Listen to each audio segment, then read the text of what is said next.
Hi, chat. How are you? How's everybody doing on this Sunday if you're in the States? Monday if you are in other parts of the world. But yeah, how's everyone doing? So we're going to do. I want to say something different, but it's not really different because I've done one of these streams before.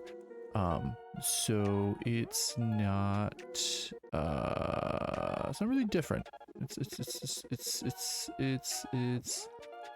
It's something that I've done before. Hold on, my guy's being all wonky. He's being all wonky, chat. He's being all wonky. We need to fix him. Yeah, that's where I need to be. That's where I need to be. There we go. There we go. I was leaning strangely. And I don't need to do that. I'm not about that life. I'm not about that lean with it, rock with it life. But yeah, so I've done this before. Last time I did it was going over the spring anime 2024, and I did it right as the season was about to end. So I figured I would do something a little bit different today, and I would go into it as the season is beginning. This is probably going to be a two-parter because not everything's aired yet. So I actually have the stuff to do a part 2 for this. Right now, I think we're almost halfway through most of the stuff that I'm going to be watching. So I really wanted to kind of delve into it because I don't.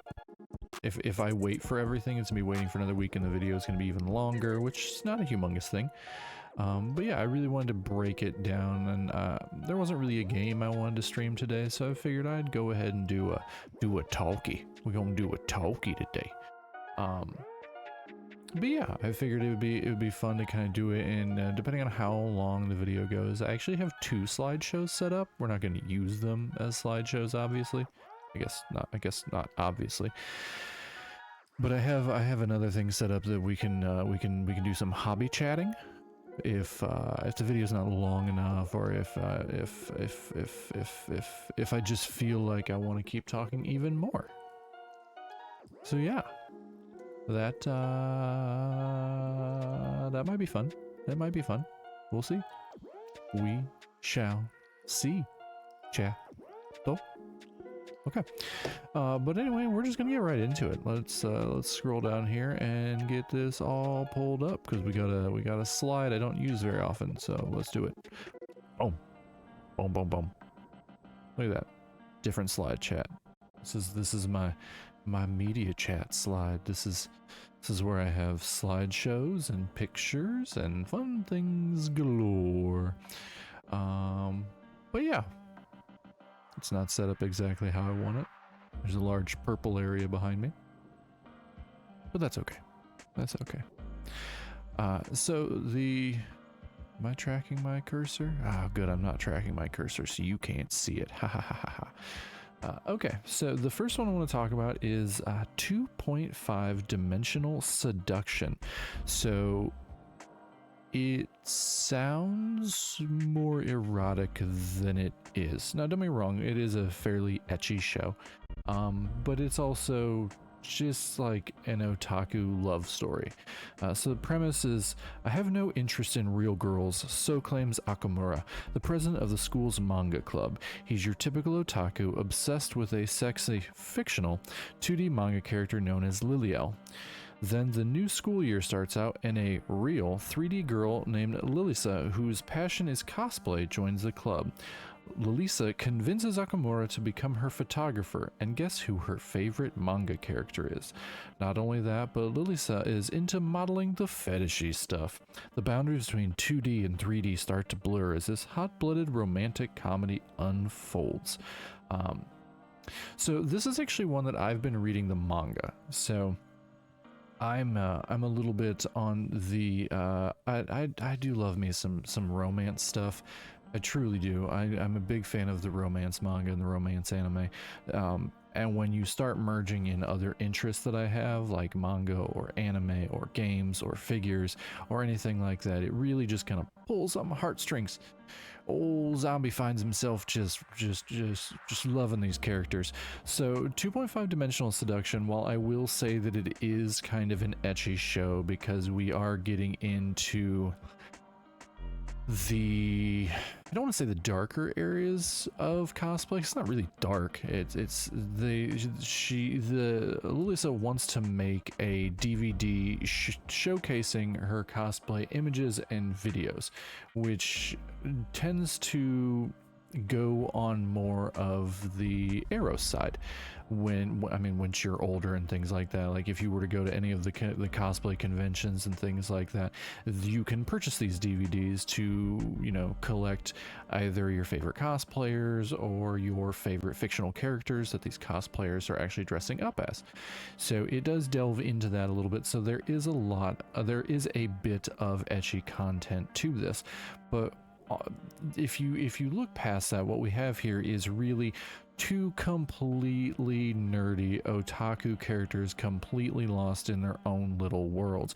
We have your main character Okamura, who's obsessed with Liliel and is kind of one of those characters that you ask him anything about this show, this anime, this character, and he'll break down the OVAs and he'll break down the costume changes and things like that. So he's very much, for lack of better terms, up his own ass. And then you have Lilisa, who comes in, who's just this bright, shiny cosplay girl who's, when she talks about the lewd areas of it, it's less that she's talking about that as like its own thing, but more so that it's just part of this passion that she has for cosplay. And it really comes off well. Now, it's only the first episode is aired so far, and so they have definitely set the stage for how this is going to go. Now, I'm much further in the manga. I'm a little bit behind on where it's at on what's released, but it's been a very, very enjoyable manga. Just watching other characters kind of nerd out over their hobbies and over these things really does something for old Zombie's heart.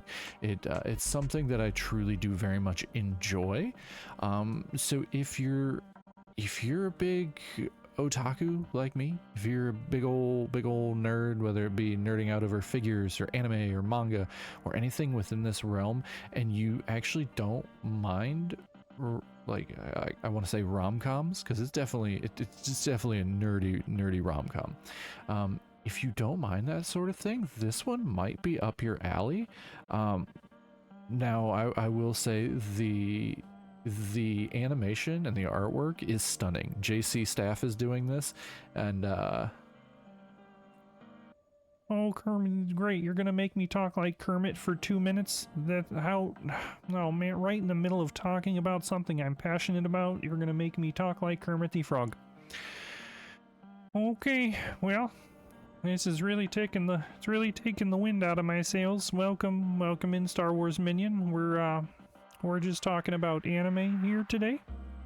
I'm really trying to, okay, it looks like we got 1 minute down. Okay, this is really awkward. But yeah, we're just talking about 2.5 Dimensional Seduction. And, yeah, how it's a really wholesome, slightly ecchi show, but the animation and the artwork is done really well. And JC Staff is the company that is actually doing this, and they've done a really good job.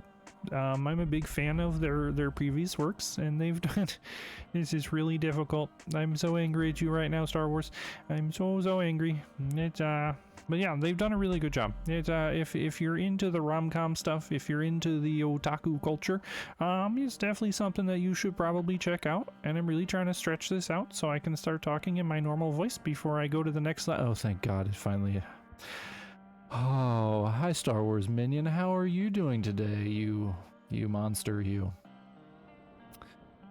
Hopefully that Kermit was worth your 750 tears. It's gonna make me cry 750 tears. I really need to up that to like 14,000. But I hope you're doing well today. Thanks for popping in. Yeah. I went to bed really early last night and I still slept for 12 hours. I'm gonna go ahead and say it's probably the depression. The depression. But let's see. Yeah, my new emotes are up, so we're gonna. This is me. This is me. But it's okay. It's okay. I'll survive. I'll survive. I'm not motivated to play a game today, so we're gonna do anime chat and then possibly hobby chat after that. But you know, I will survive. I will survive. But yeah, 2.5 dimensional seduction, JC staff doing a fantastic job. Highly recommend it. We're gonna move on to the next slide. Boom. Okay, this one is called Ilya Sometimes Hides Her Feelings in Russian.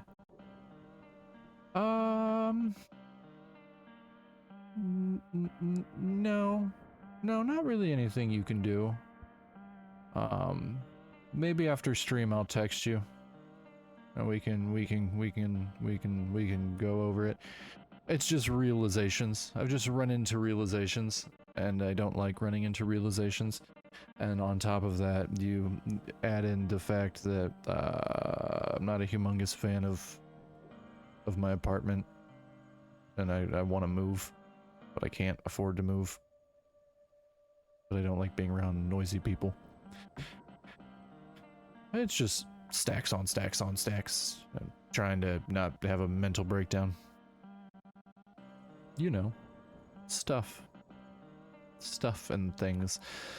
So I decided I was just gonna talk today. I was on Reddit.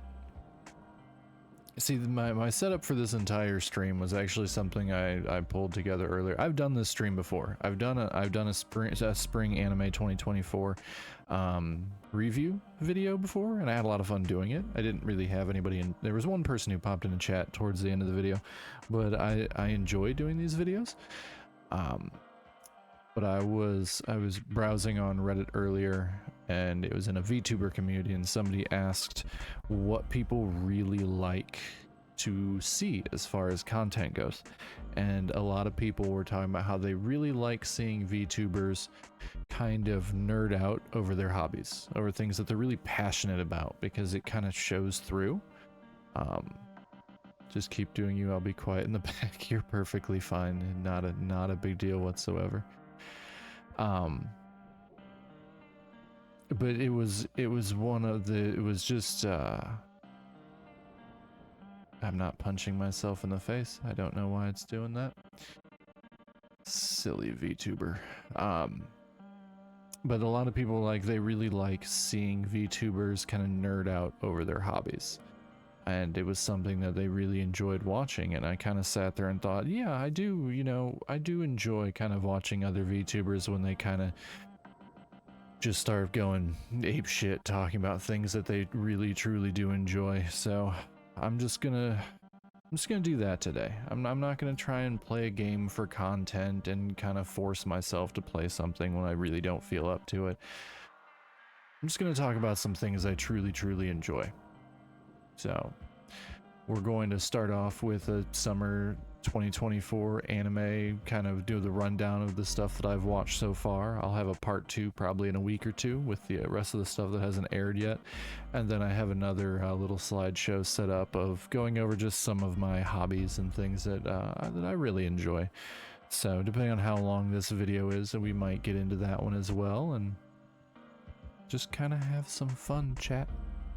Just trying to have some fun. But yeah, I'll text you once stream's over, and you can therapize me. Okay, but this show's called Ilya Sometimes Hides Her Feelings in Russian. So basic synopsis. Ilya is a transfer student enjoying popularity at her new high school, often sporting a cold shoulder while earning high marks in class. She ignores her nerdy classmate Kuzu Masachika, except for when she blurts out a flirtatious line to him in Russian. Little does she know, Kuze understands Russian, though he pretends not to. Let's see where this wacky love story takes them. So we're not, the show's not going to get much deeper than that, I'm afraid. Basic premise, Leah, I believe it doesn't narrow it down, and obviously the artwork doesn't break it down. I believe she's half Russian, half Japanese. I could be wrong. She could be entirely Russian. But more or less, she sits next to her classmate Kuze, and she more or less flirts with him in Russian. Like, she'll periodically say things in Russian, and it will actually show it on screen with the Japanese subtitles, because it's got a subtitle, the Russian for people. And we start getting into the story of the fact that he actually fully understands her. He's not very good at speaking Russian, but when he was younger, he had a childhood friend who was a girl who spoke Russian, so he studied Russian so that he could communicate with her.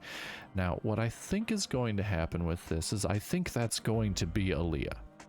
Now, I've not read the manga for this one, so I don't know if that's true or not, but I feel like that's going to be Aaliyah, and at one point she'll have moved away and then moved back, aka the transfer student angle for this. So I kind of do feel like that might be the route that this show is taking. Once again, this is a little bit of an etchier show. There are times where it does get overly flirtatious, not in a bad way. Like at one point in the first episode, she gets mud splashed on her thigh-high socks. So when she gets to school, she takes her sock off, and she basically prods Kuze into going and getting another sock for her, and then she's teasing him. She's like, "Put it on." And it just goes full bore into it, which is fine. It's two high school students flirting with each other. It doesn't feel out of place. It doesn't feel like it's just trying to be ecchi for the viewer. It just feels like two high school students trying to make each other uncomfortable, which I think is, it's something that happens IRL. So it's not anything absolutely crazy.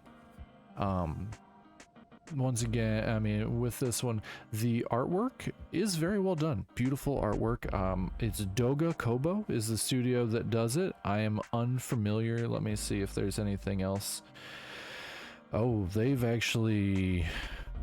done not quite a bit, but they've done some they're responsible for Oshinoko. They're responsible for one of my favorites from last season, which was Jellyfish Can't Swim in the Night. I'm not a big fan of Oshinoko. I know everybody's gonna get mad at me for saying that, but I don't like it. But Jellyfish Can't Swim in the Night was one of my favorites from last season. They're also responsible for Shikamori's Not Just a Cutie, which was okay. They also did My Senpai is Annoying, Sleepy Princess in the Demon Castle, which is one of my favorites. So they've actually done a lot of romance anime. As I'm scrolling down the list of what they've done, a ton of romance anime. So there's a high possibility that this one's going to kind of, I don't know if it's going to stand out, but I feel like there aren't many shows where we kind of incorporate Russian into it. There are a lot of shows that incorporate English speaking characters. Even there's, God, what was that horrible, I don't know, even there's a lot of recent shows that will incorporate English speaking characters into the show, where it's honestly kind of awkward because you can tell it's a Japanese person speaking English, so it's kind of broken in a way, which is not bad. It's not bad. But this one almost feels like they either got a polyglot or they got somebody, I think they probably got a voice actress who I probably could look this up. It's not overly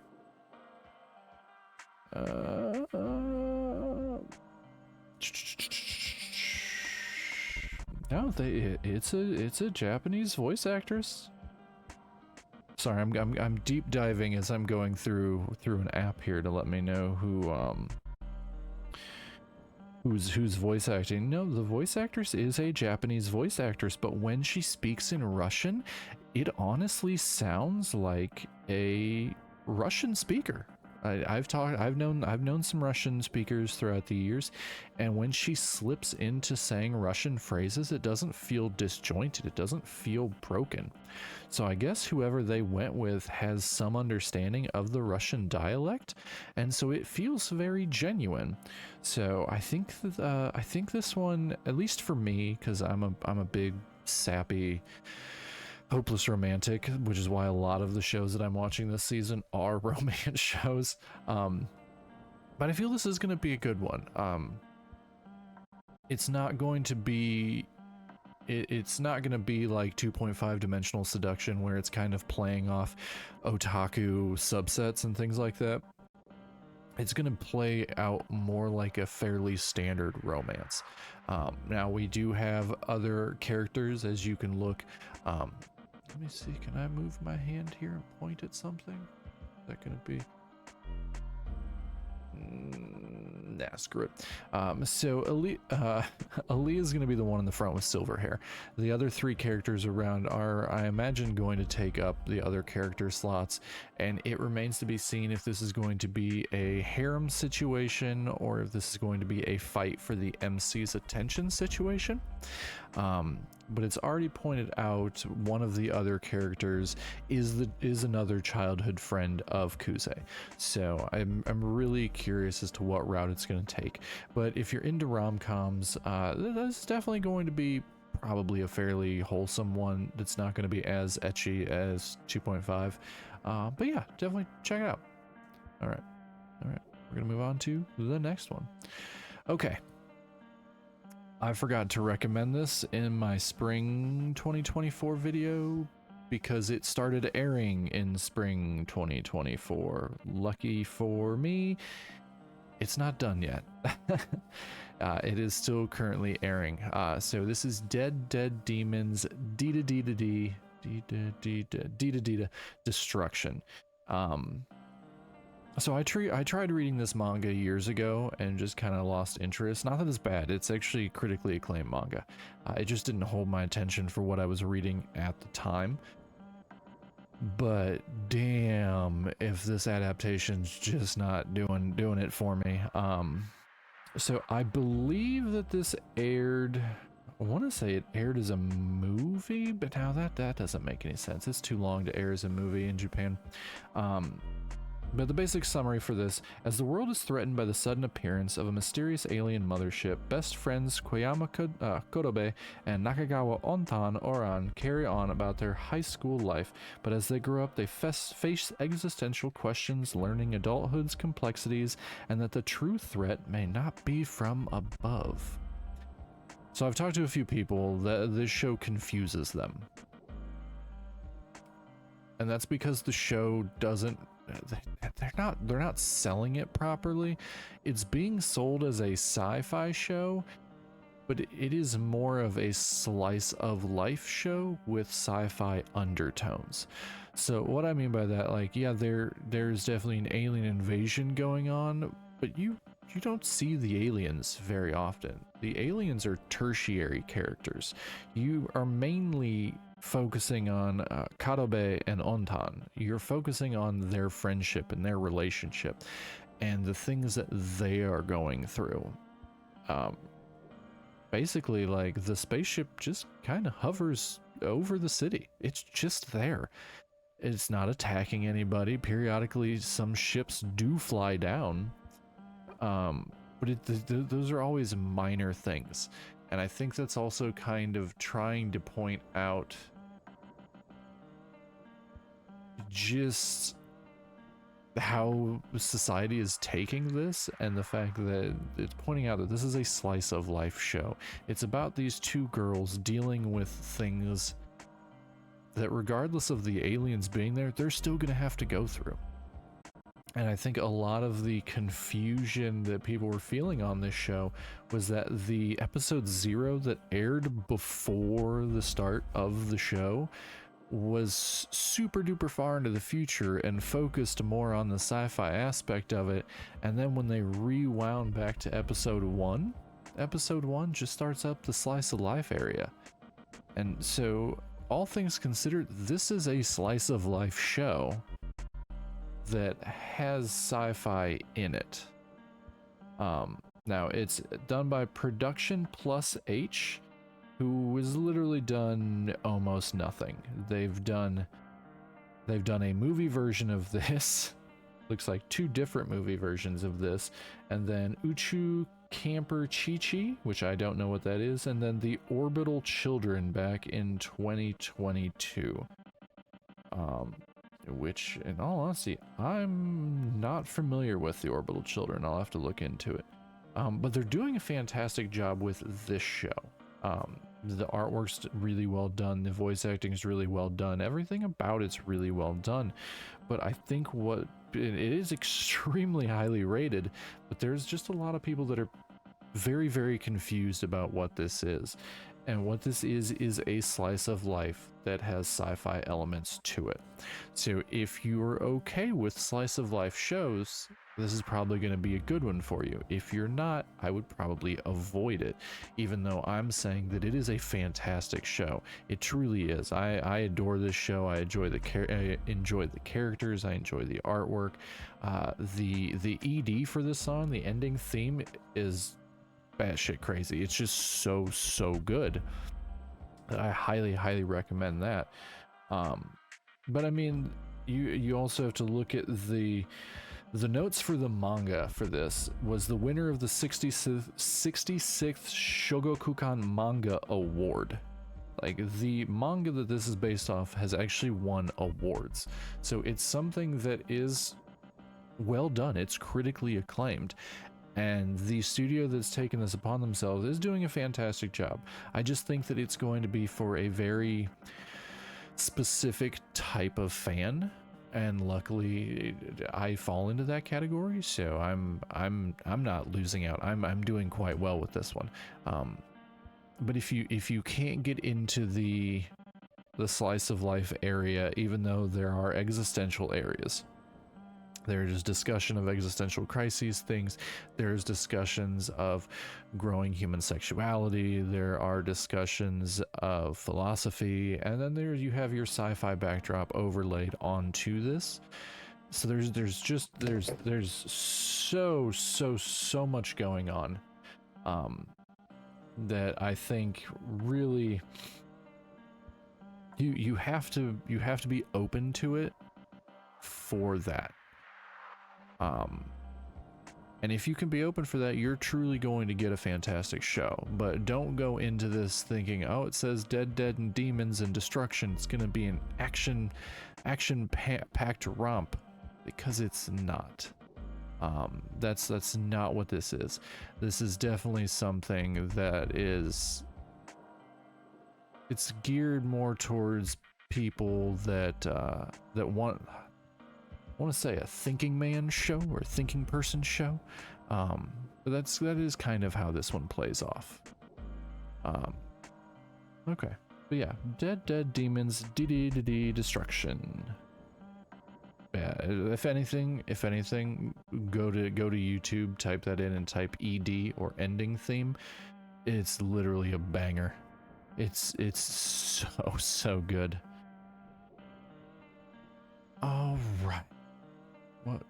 Next one. All right, this next one, chat, is Dungeon People.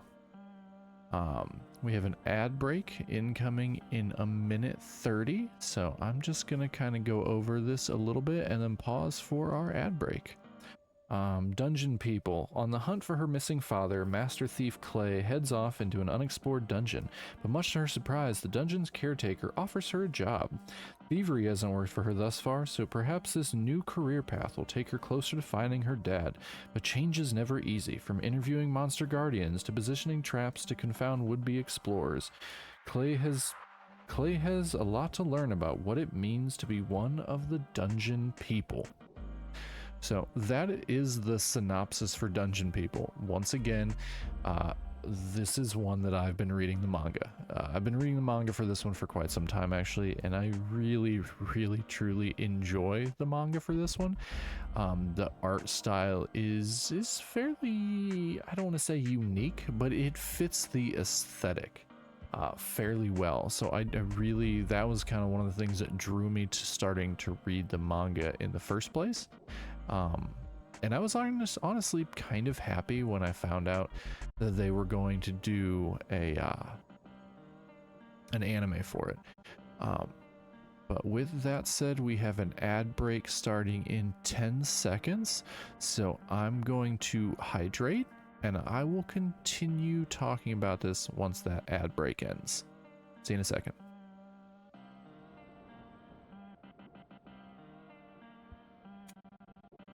Unless it's an ad break that you can still hear me, but I won't honestly know.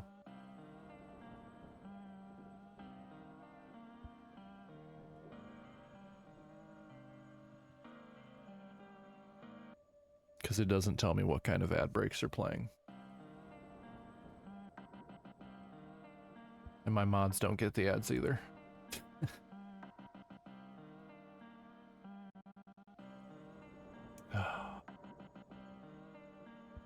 Not even telling me how long the ad break is, so I assume it's maybe just an ad break that is showing on screen and I can keep talking.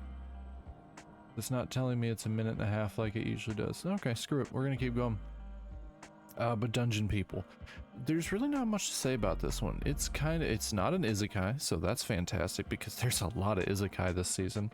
It's basically just a clear through and through fantasy show. Basically, Clay is basically just a thief. Oh, there's the 90-second ad break. Man, that took a while. That took a while to pop. Weird. Good job, ad break. Good job. I'm just gonna keep talking mad crap about that ad break now. It's fine. It's fine. Ads help the stream. Ads help the stream. It's only a minute and a half. And I finally actually took a look at my settings and pushed it back, so you get to a half an hour of content before the ad break actually pops.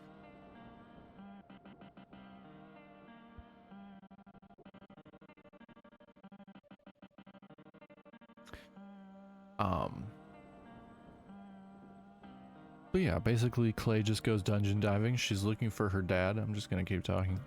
And once she makes it further than anybody else has actually made it in the dungeon, she actually breaks through a wall and meets up with the, more or less, the dungeon manager. Basically a high-level mage who's in charge of basically running the dungeon. And since Clay has actually made it that far all on her own, she offers her a job. So basically what we have at this point is we're basically going to have, it's more or less going to be like a dungeon management show with a little bit of fantasy thrown in. I don't believe there's any romance to it. There is some action, but it's fair. There's not a whole lot there, but it's largely just like I said, a dungeon management show. But it's definitely an enjoyable one. I don't have as much to say about this one because it's pretty cut and dry.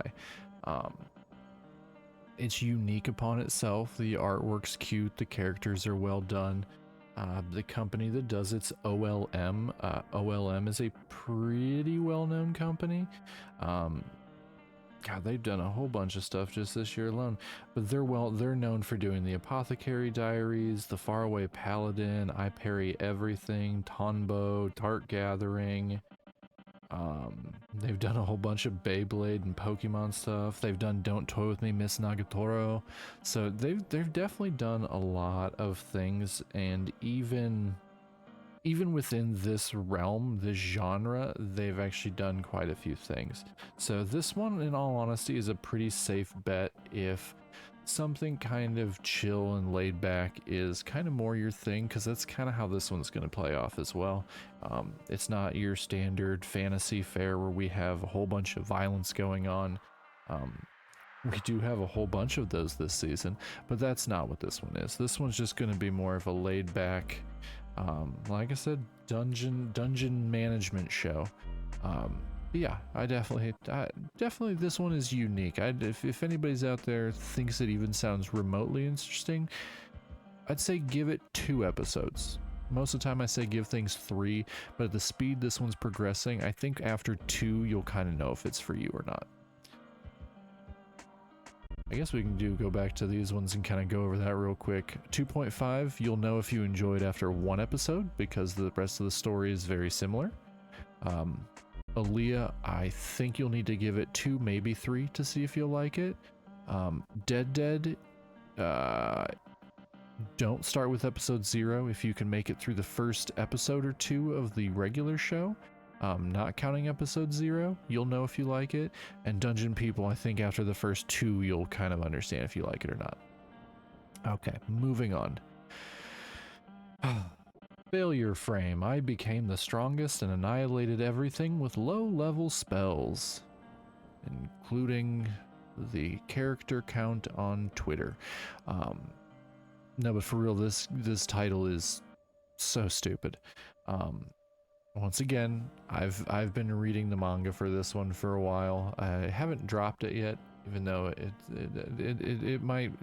it's a possibility I will eventually drop it. This one's super duper cringe, chat. Summary: Toka always fades into the background at school, and when he's summoned to another world with his classmates, that still doesn't change. They all acquire top-ranked skills except Toka, who's deemed a failure and cast to ancient ruins by the goddess Vicious. Turns out his low-ranked skills may not be so useless after all. Now he seeks revenge against the goddess, and his true nature is revealed. Okay, chat.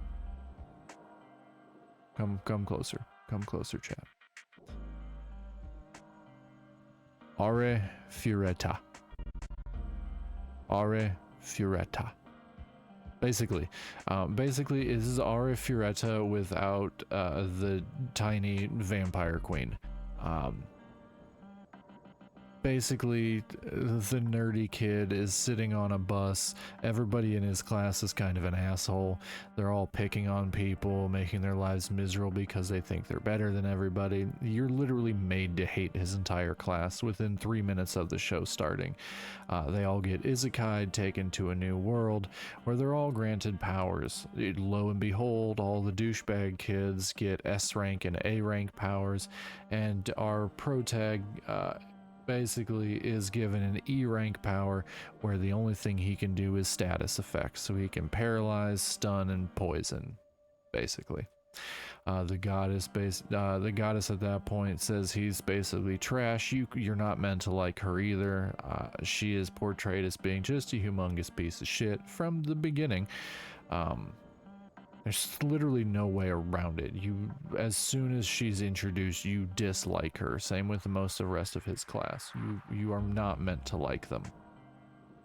And at that point, she basically dumps him into basically a death dungeon. It's a dungeon that he should not be able to make it out of. It's the disposal dungeon. She drops him off there and she says if he can make it out, then they'll leave him alone and he can at that point live peacefully. It's a revenge show. It is through and through a revenge show. So because he has his powers of status effects, she basically tells him that status effect powers are garbage. They're trash. She uses the phrase trash spells, because they don't last very long, they don't do a whole lot. So he gets dumped into the disposal dungeon. He gets attacked by monsters far more powerful than him, and he basically paralyzes one, then poisons and paralyzes another, and he goes, oh, something's not right. These status effects are lasting longer than they should, because obviously he knows how long these things should. That makes sense, right?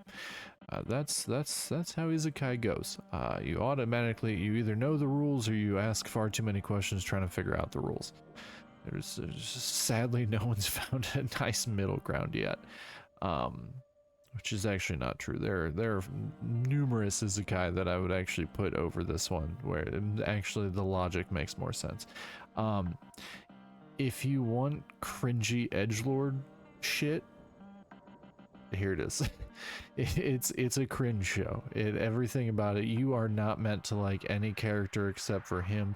You are meant to root for his revenge scheme because everybody did him dirty, which isn't wrong. They did, but he is basically a blank slate character. There is nothing to him. He is extremely boring. The world that's created is not remotely unique. It is through and through just generic of an isekai as you can get. The artwork is serviceable. 7 Arcs does it. They've done stuff that I like a lot more. Like they did Chained Soldier, they did Tonikawa, they did Blue Period. They're all over the place. Like they're literally all over the place with the different shows that they've done. They don't really stick to any one genre, and they're just kind of, yeah, all over. So the artwork's serviceable, animation's serviceable. None of that is inherently bad. They work with what they're given. But the story is super, super generic. If you're not into this sort of isekai trash, this is not going to be for you. If you want isekai trash, this is probably definitely going to be for you, because it's not even a good isekai. It's scraping the bottom of the barrel here, quite literally. Like I said, there are worse, but there are things that are a lot better. It basically, if you've seen Arifureta, it's similar. It's very, very similar. All right, we're going to move on to something that a lot of people are probably going to yell at me for not knowing the full backstory of. Grendizer U. Okay. I am not a lifelong Grendizer fan. Or Mazinger, or any of those other mech shows. I love mech shows, don't get me wrong. But I was not raised on Grendizer. I was not raised on Mazinger. I was raised more on Gundam. I was raised on Big O. Those were the ones that kind of made it to where what I was able to watch with the resources that I had at the age that I am. So, like, I never really watched Macross, never really watched Robotech. I watched a lot of Transformers back in the day. So, I don't know the full backstory of Grendizer or Mazinger. I just don't. And I really do need to kind of crash course into this. I think I need to pull up a YouTube video and just kind of have everything explained to me so I know what's going on. But I honestly don't know if it's super duper necessary. So the summary. Following a devastating attack by Vega's forces on planet Fleed, Duke Fleed and Grendizer escaped to Earth. When he got there, Dr. Amon, the head of the Space Research Center, adopted him and gave him the name Daisuke. While they were working side by side in the center on a quest to find out what strange objects appeared in the city sky, they were surprised by an attack that jolted Daisuke's memory. So, that synopsis is trash. The synopsis does not make any sense. Basically, we have multiple characters. Obviously, when you look at the image, there are multiple characters. Daisuke, or Duke Fleed, is the one in the red armor, or the red suit there. The one in the blue suit is Kuji Kabuto. And basically, we also have Sayuki Yumi, who is the purple-haired girl to the left of Duke. More or less, the show starts with a crash, and then Yumi is driving what appears to be like a pink all-terrain vehicle out to it. She finds Duke Fleed laying in a crater, gets him, starts driving. She's attacked by robots. Then Kuji comes in his giant mech suit and saves them, and then we flash 3 months later into the future. Duke, now being called Daisuke, is living with Kuji,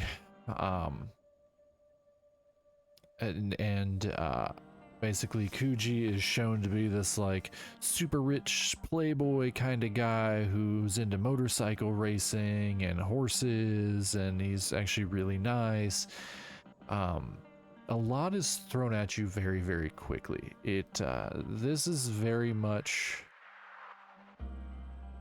kind of Power Rangery, which is not an insult. It's not an insult, but it's very Power Rangery, where everything's kind of glossed over. Like, bad guys are bad, good guys are good, and this is how it's gonna be. And I do feel that there is some depth to this. And like I said, this is beyond my realm of understanding, because this show has a very, very, very deep lore to it. Because it's been around since the 70s. So me just jumping into this one leaves a lot out that I'm just not going to be familiar with. So I'm more or less just describing how I'm kind of viewing this one from the eyes of somebody who's very new to this series.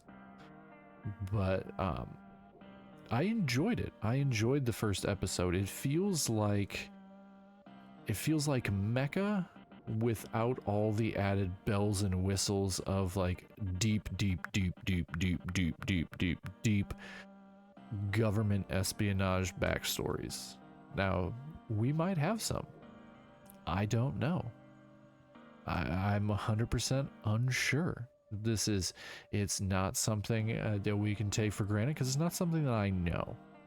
But what I will say about the first episode of Grendizer U is I enjoyed it. The action was fun, the characters seemed interesting, the mech designs, while not my favorite, because they do remind me of Big O a little bit, and to be completely honest, Big O's character designs were not really my favorites. I'm much more preferential to Gundam.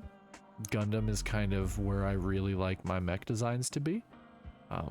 Which is if we go far enough into this video and I actually start pulling up my hobby screen, my hobby images, you'll understand why I like that. But I am enjoying this one. I'm looking forward to seeing where this one goes. And I don't really... Let's see. Gaina is the company who's doing the animation for this. And it looks like there's not a whole lot that they look like they've been around for about 8 years, and I've only seen one other show that they've made, and it has nothing to do with mechs. But it's been enjoyable so far. So, I mean, this is kind of one of those shows where you're probably going to watch it if you know what it is. But as somebody who is new to this franchise, I'm enjoying it. It's made me want to kind of go back and become more familiar with it, because I feel like I'm missing out on quite a bit. Alright, moving on. Okay. Everyone's gonna judge me for this one. Chat's gonna judge me for this one. Yeah, chat's definitely gonna judge me for this one. This show is called My Wife Has No Emotions. Summary. Takuma isn't the most exciting guy. He's awkward, single, and does nothing but go to work and come home. Tired of doing chores, he decides to buy a housekeeping robot named Mina. She can cook and clean perfectly, and the two get to know each other better over time. Soon Takuma starts to fall for Mina. But could a robot ever love him back?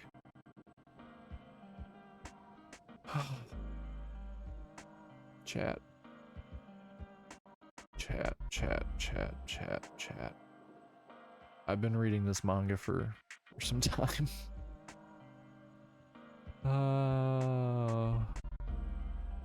I've been reading this manga for some time. This is a sappy one, chat. This is a sappy one. He's basically an introverted loner that does not have good luck with women. So he gets a housekeeping robot and basically falls in love with her. I'm fairly far in the manga for this one, so I kind of know the route that it takes. It actually takes a fairly wholesome route. It's not lewd. It doesn't go that route. He's not trying to bang a robot. They hold hands, and he kind of loses his shit over that. The other little character that you see on the screen is kind of like their kid. Due to some random circumstances, they get another little robot. Basically, she is a cooking and cleaning robot with a fairly basic AI. The AI, she's not like super, I don't want to say intelligent, because she's intelligent enough, but a lot of things kind of evade. She basically Googles things on the go. But she starts to have emotional responses to things, kind of. And it's basically just it's a romance show where a guy's in love with an ant with a robot. It's fine, chat. It's fine. We don't shame around here, chat. We don't shame. There's no point in shaming, chat. There's no point in shaming. The company that made this has actually made quite a few things that people quite enjoy. So they've done the Cafe Terrace and its Goddesses, which I wouldn't recommend. They've done The Fable, which I didn't watch. They did Under Ninja, which was an incredibly strange, enjoyable show. They did How Not to Summon a Demon Lord Omega, which I enjoyed. They did Girlfriend, which I thought was fun. They did Mute King the Dancing Hero, which was wild and crazy. That show was bonkers. They did the Quintessential Quintuplets, which, if you're into the romance manga, you know Quintessential Quintuplets. But yeah, the company has definitely done a lot of things. This is going to be one of the stranger things. But I'm enjoying it. As a pure romance show, I'm enjoying this one. I understand if people would dislike this one. But I'm first and foremost, I'm here to tell you that it does not go the lewd route. As far as I've read, it does not go that route. It's more of just a misunderstood character and kind of what he goes through when he has to explain, hey, my wife's a robot, everybody. But it's an enjoyable show. I'm enjoying it. Like I said, I enjoyed the manga. I'm gonna keep watching this one. We'll go from there. Moving on, chat. Moving on. Okay. Boom, boom, boom. My dear friend Nokotan, if you have been on the internet in the past month or so, you've probably heard the theme song for this show. It is everywhere. It is literally everywhere. I'm not gonna play it because I don't want to. You can't make me. I honestly don't even know if it's on Spotify. I could definitely check. Let me see. Search Nokotan. Oh, it totally is on there. I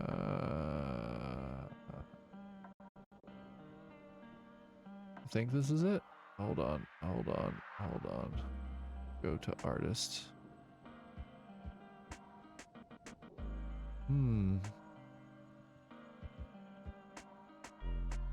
My dear friend. I can't even spell. Yep.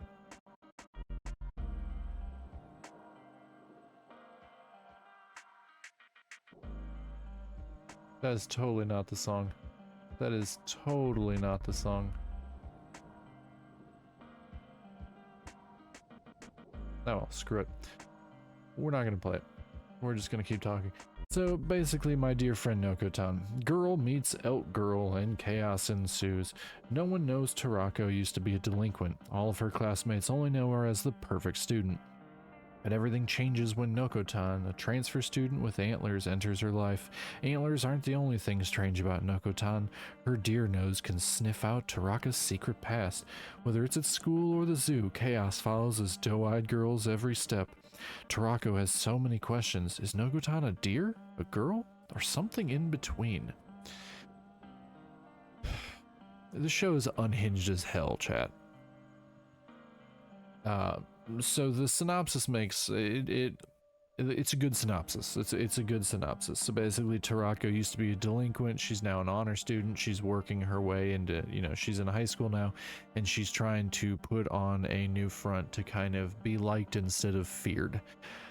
One day she was walking to school, and she sees Nokotan hanging from some power lines by her antlers. She wants to basically kind of avoid her, but then Nokotan basically guilt trips her. Yeah.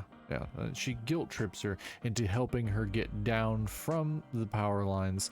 And what ensues at that point is just pure flat out insanity. There's really no other way to describe it other than that, because the edits are really weird. Like when Nokotan, who's now a transfer student, walks into the door, her antlers bump into the door, and then she just takes them and rips through the wall. The whole scene goes into slow-mo, and it literally shows pieces of the wall slamming into students' faces in slow-mo, but they're just kind of ignoring it happening. I don't know what route this show is going to take. I believe it's a late night anime show, so if it wants to be more risque, it can be. It's not as of this point. It seems to just be like a weird slice of life comedy. But I mean, in all honesty, I'm kind of for it, because like I said, it's just super duper unhinged. Like there's very little to it outside of the fact that it's batshit crazy. And it's from Wit Studio, and Wit Studio is extremely well known. They're doing right now, they're doing a whole bunch of different shows, but they're known for Spy Family. They're known for, they're currently doing the Suicide Squad Isekai, which I will be talking about later on this episode. They did Ranking of Kings. There's some Pokemon stuff that they've done. Spy Family is one of their biggest ones that they've done. They did Vivi Fluorite Eyes. Vivi Fluorite Eyes' song, which is one of my favorite shows. So they're a very well-known studio, and so for them to take on like this unhinged comedy is kind of a big thing. So I'm very curious to see where it goes. Because so far it's actually been pretty entertaining. All right, moving on. All right, plus-sized elf. This is an anime short, so these episodes are all 12 minutes long. Naokun, a massage therapist, is about to head home for the day when he's saddled with a rather strange patient. This lovely lady has emerald eyes, pointy ears, and grew up in the forest. Everything about her screams elf, except for one thing, her bodacious body. It turns out she left her world but loves junk food in this one, and now her obsession is caught up to her. Can Naokun help this lovable elf girl lose the weight and keep it off?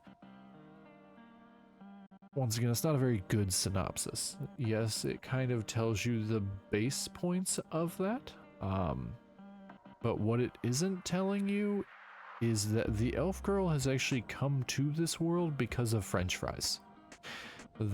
There is literally a portal where she can come and go as she pleases, so she came to this world to eat French fries. She cannot leave the world because the portal to go back and forth, she has to literally weigh the same amount. Yep. Yeah, you heard that right, chat. She has to weigh the same amount when she came here that she does when she were to leave. So basically she's stuck here. So she meets the massage therapist who basically puts her on a diet, and he's trying to help her and tell her what she can and can't eat. She loses the weight, and then she manages to leave. And then he goes out to lunch one day, gets fast food, and lo and behold, she's right there. And that's when she explains to him that interdimensional travel is super duper easy. And she went back, and now that she realized she can lose weight if she wants to, she can eat as many French fries as she wants, because elves don't eat meat, and so their food is very bland. But French fries have to be healthy because they're a vegetable, right?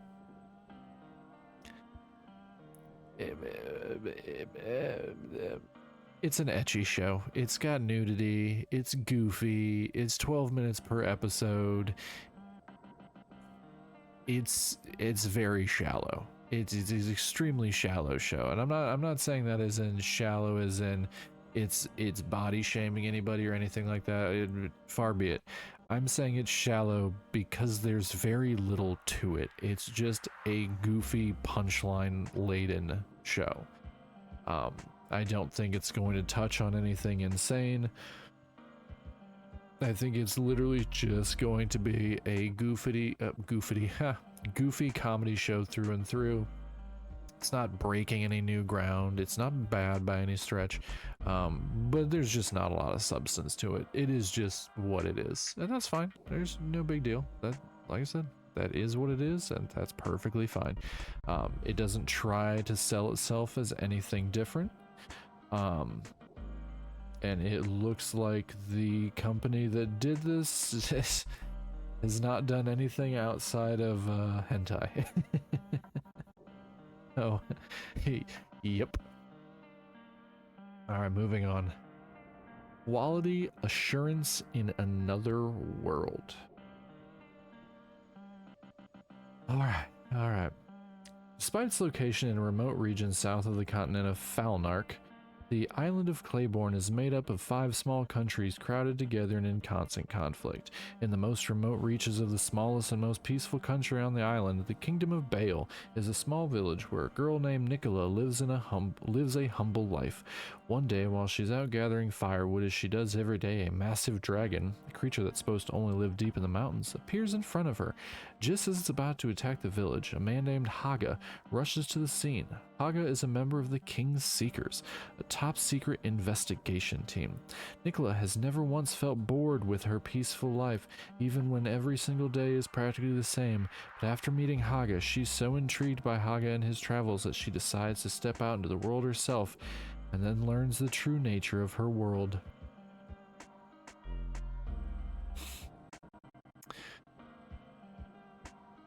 Chat, I can't really give you a synopsis of this one.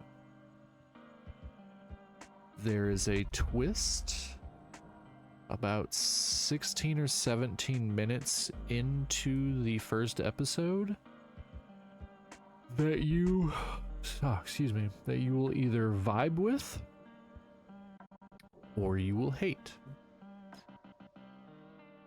It's kind of like that meme. It's very much like that meme, oh, they had me in the first half, not gonna lie type thing. So the first half of the episode is very cut and dry fantasy, right? It's nothing groundbreaking remotely. And then you have the twist, which I will say the twist is not particularly groundbreaking either. It has been done before, but not quite this way. So I'm not going to spoil this for anybody. But it's not a clear and cut isekai. We'll just put it that way. There's stuff going on here that is very interesting. I'm curious to see where it goes. I'm going to give this one 3 episodes to kind of see if it really kind of gets to where I hope it's going. But I'm curious. Because it's not just cut and dry. And also, this is done by 100 Studio, and this appears to be the first show that they've ever done. So we'll see how it goes. But as of right now, I'm saying give this one a few episodes to see. But I think with the twist that happens partway through episode 1, you'll kind of decide if it's for you or not after that. All right, moving on. All right, this one 100% is not going to be for everybody. This is, I don't know. This one is Senpai is an Oto Konoko. So Oto Konoko is, I believe, translated is crossdresser. I believe. Don't get upset at me if it's slightly different than that, but I believe that is more or less the translation for it. Hold on. Let me grab my phone. We're gonna pull up Google Translate here. Oto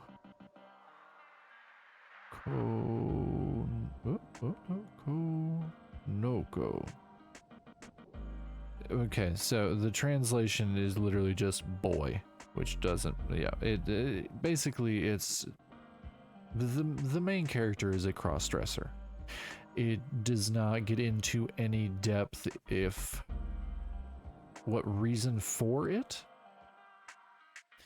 at least in the first episode. So unsure if they're questioning their gender identity, unsure if they just like dressing in cute clothes, unsure if they just like dressing in women's clothes. It does hint at some darker, I don't want to say darker themes, but basically when the senpai character leaves school, they leave school dressed as a boy. They store all of their stuff at school. So it is definitely, it's hinting at some other stuff going on in the background. I'm real curious to see where it goes. But the synopsis, for Makoto Hanaoka, life's about to get more complicated. Saki Aoi, a lively girl with loads of confidence, confesses her love for Makoto one day. When he fails to reciprocate, Saki declares she will be his first love. She shares her goal with a mutual friend, Ryuji Taiga, who also confesses his crush on Makoto. Stuck in a love triangle, Makoto must find a way to make it work and have fun. So that summary is not entirely accurate. So, the beginning of the episode, we are introduced to Makoto. Basically introduced, dressed as a woman, starts to break down a little bit, but not really. It's not delving into the character as of yet. And then Saki basically runs up to him, confesses to him, and I'm calling him a him because it's, as far as anything goes, he's described as a him by everybody in the show. Confesses to him, and that's when he confesses to her that he's not your normal type of girl. He's a girl that's actually a boy. So he kind of lifts up his shirt, pulls off, he's actually wearing a wig. And you know, kind of just wants to be honest with her, and she just loses her shit. She's all for it. She's like, yeah, best of both worlds, yada yada yada. And then he basically tells her, hey, you know, I've never been in love with anybody. You only know this because you're a first year, but everybody else around here, second, third year, knows that I dress as a girl, so you're gonna get made fun of if you're seen talking to me. Not a big deal to her. She doesn't care, so she just kind of keeps up this overbearing I love you shtick through and through and through.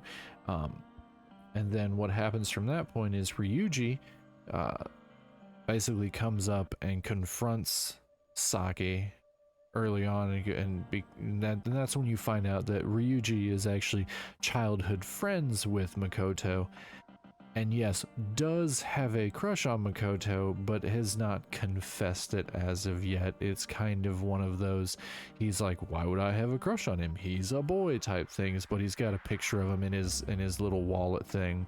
It's cute. It's cute.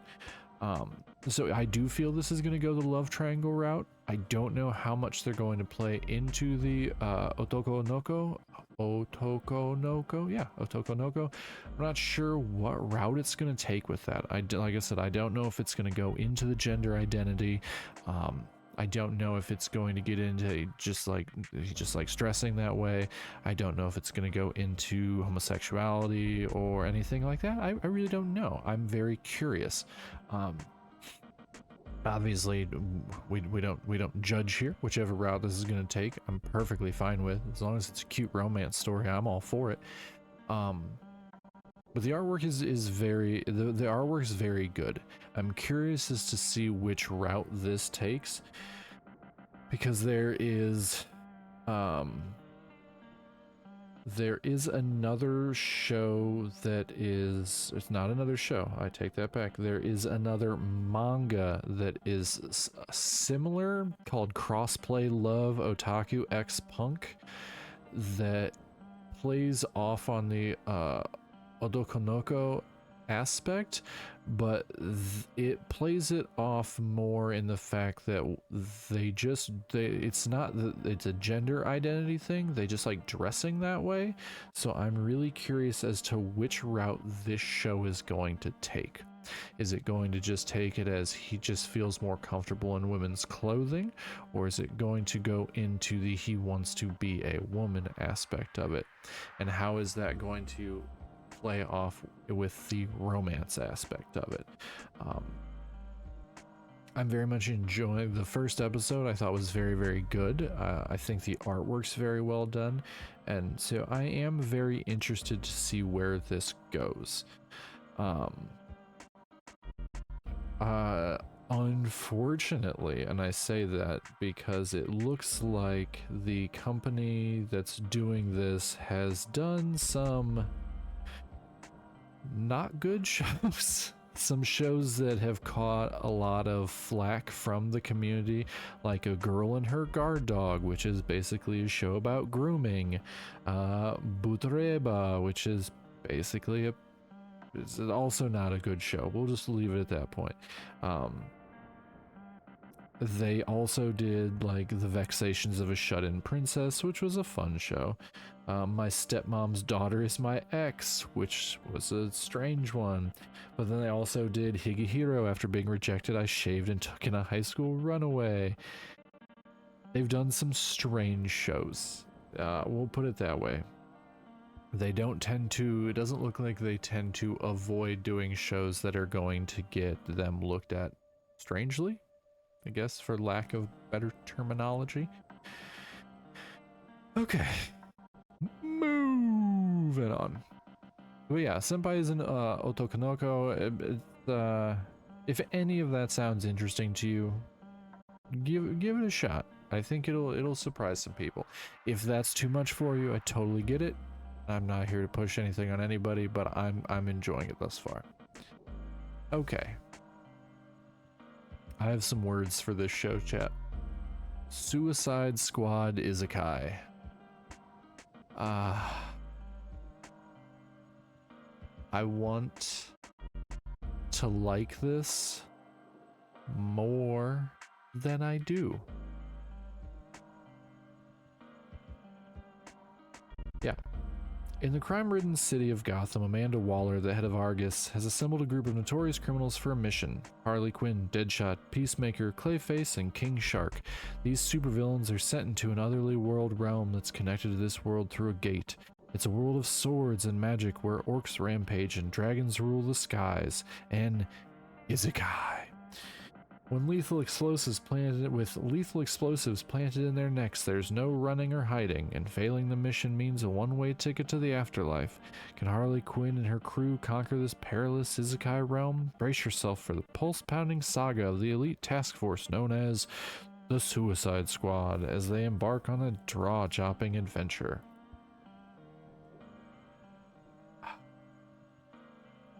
Wit Studios doing it. They're a fantastic studio. They do really good work. Their art's always great. Their animation's usually good.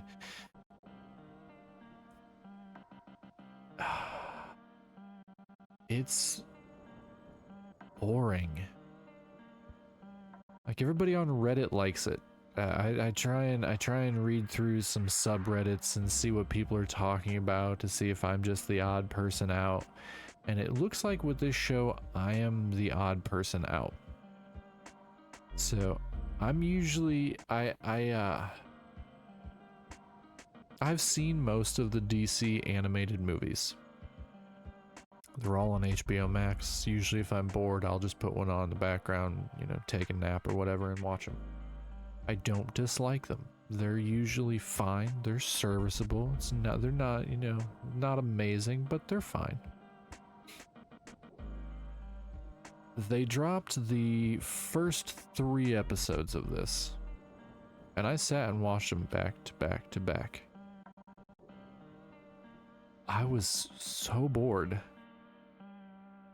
Like, yeah, isekai is a trope-laden thing. Not a big deal. The characters are well-known characters. Yeah, not a big deal. But, man, it feels very unimaginative and just... I'm probably going to get flack for this. I'm probably the only person that's going to dislike this show. The best thing about this show is that Mori Calliope does the outro theme. That's the best thing about the show, in my honest opinion. I am not a big fan of this one. I've watched the first 4 episodes and I am still not invested in the show. I just don't care. Like, it's just boring. And I don't know if I may have just lost touch, chat. I may have lost touch with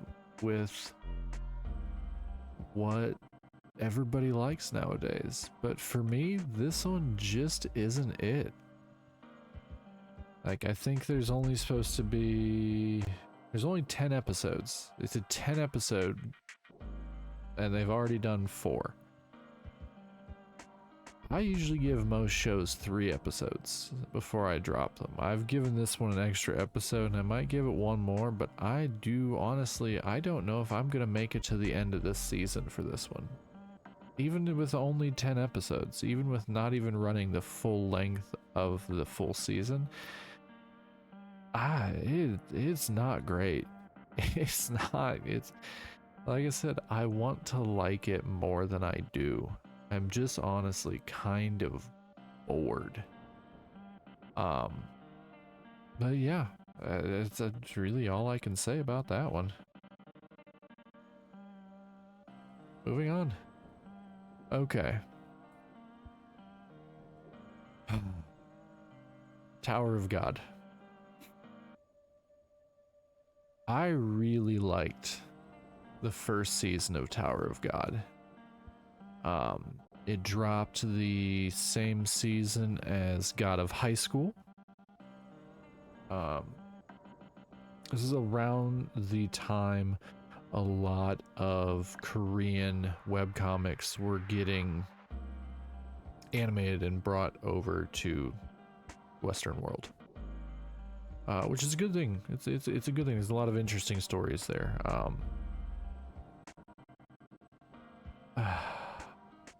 Premise of there's a reason why I'm sighing. Ja Wangnang can't seem to pass the 20th floor. Even after failing time and time again, he refuses to give up. On his journey, he meets a mysterious and powerful character named Violet. Wangnang invites Violet to join his team of regulars. Their journey continues with new challenges at every turn. Now, the reason that I'm sighing is the original Tower of God came out in 2020. We are now 4 years later. I don't remember very much from the first season of Tower of God, and I don't want to rewatch it. I remember the main premise for the show. I remember that Bam is a boy who's trying to climb it to save Rachel. I remember when he gets to her, she shoves him and he falls into the bottom, basically into like what more or less what a dungeon is. And I noticed that at the very beginning of the show, we see him get up and then it cuts away from him. Now, my assumption is that Viola is probably Bam. Based on this image that we have, it's probably true. They literally both have yellow eyes, so we'll see. But my problem is that it's been 4 freaking years. And I don't remember what's going on or any of the tertiary characters because they weren't very interesting characters. The story itself was really good. I enjoyed the story. But when you put that much time in between, it becomes very, very, very, very, very, very, very, very difficult. And that's where I'm at with Tower of God Season 2. Is the first episode, it's like, yeah, we're just gonna pick up right where it left off, and I'm so damned lost. Like, you could have given us a 3 minute last time on Tower of God, and it would have made so much more sense. But there are so many characters in this show, and I watched 20-something shows a season pretty regularly. I don't have time to go back and rewatch Tower of God, and I don't want to. I remember enjoying it. I don't remember wanting to sit and watch it all again. So, yeah, if you watch the first season, you'll probably watch the second season. No one's coming in here going, I'm just going to watch the second season. So, yeah, with that, it's fine. There's nothing wrong with it. But, yeah. It's been a very, very long time. Moving on. Alright. This one, chat. This one might be one of my favorites this season. And, it has actually very little to do with the fact that it's about a VTuber. VTuber legend, how I went viral after forgetting to turn off my stream. Yuki Tanaka is a VTuber at LiveOn, one of Japan's largest VTuber companies. As the polite and ladylike Awayuki Kokorone, one day she forgets to end the stream and viewers see her real personality, irreverent, improper, and prone to imbibing after a long day. Yuki is surprised to find that her accident caused her rankings to multiply, so she doubles down and gets to work. She'll be a star yet. That's a good synopsis. That's actually a really good synopsis, but it doesn't get into the fact that this show is so unhinged. It's so good. Basically we have a super proper VTuber. And she gets done with her stream. She thinks that she ends her stream and she starts complaining. She starts complaining on how her numbers are shit. She starts complaining that chat's not really doing anything. She just starts all around basically doing what I assume most VTubers do once they get off of chat if they didn't have a good stream. Only she starts to get very, very drunk. She forgets to end her stream, so then she starts getting very, very drunk, drinking strong zeros. At that point, she starts to watch her the other people in her streaming company while being drunk, while saying lewd things about them. All while her audience is still watching her and listening to her. Well, more or less listening, because she's not actively there. They're basically just listening to the audio. She wakes up the next day after saying some truly off-the-wall shit, of which I probably cannot repeat on my stream. So you'll have to check this one out if you're curious, but it is definitely some hilarious shit. She wakes up to her manager on the phone going, okay, don't say anything so that you don't dox yourself, but turn off your stream. At that point, she loses her mind, starts freaking out, closes her stream, but that's when she finds out that her management company already thought she was unhinged to begin with.